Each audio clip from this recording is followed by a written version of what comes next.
তোমার একটা অঙ্ক দিয়েছিলাম না, 50 কেজি পালং শাকের দাম 50 টাকা হলে 50 কেজি পালং শাকের দাম কত হবে?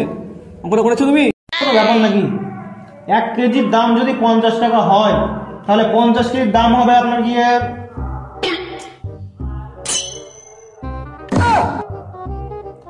স্যার আমি হিসাব করে দেখলাম সামনে মাসে পালং শাক উঠবে। এখন পালং শাকের দাম অনেক। আপনি এক কাজ করেন, সামনে মাসে পালং শাক কিনে, তাহলে পালং শাকের দামটা কমে যাবে, তখন 10 টাকা করে কেজি হবে। তাহলে এবার আমি আপনাকে উত্তরটা দিচ্ছি। যদি 1 কেজি পালং শাকের দাম 10 টাকা হয় তাহলে 50 কেজি পালং শাকের দাম হবে আপনার গিয়ে ওই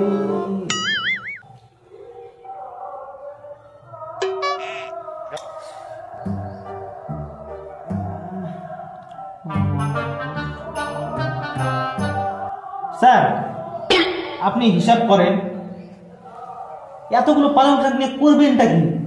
সদ্যম পচে নষ্ট হবে। ওর থেকে ভালো আপনি 1 কেজি নেন, দেখবেন যে অনেক দিন টিকবে, আপনি খাইতে পারবেন, ভালো হবে। আর 50 কেজি নেবেন তো ফ্রিজে রাখতে পারবেন না, নষ্ট হয়ে যাবে। আপনি এক কাজ করেন, 1 কেজি পালং শাক যদি 20 টাকা কেজি হয় তাহলে 1 কেজির দাম হবে আপনার কি ওই 20 টাকা। এটাই উত্তর।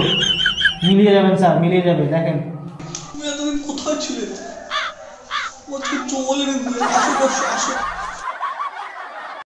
পচা পড়া ছিল, পড়া দাও। টুইঙ্কেল টুইঙ্কেল লিটল স্টার, আমার টাকা মেরে দিচ্ছে মাস্টার। আপ আপ আপ দা অলসো হাই, আমার টাকা মেরে তুই পালাবি কোথায়?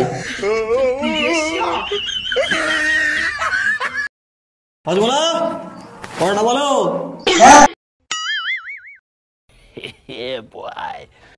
ঠিক আছে, তুমি চুরি পরে অফিস সময় এসে দেখো। ঠিক আছে, বুঝতে পারছো?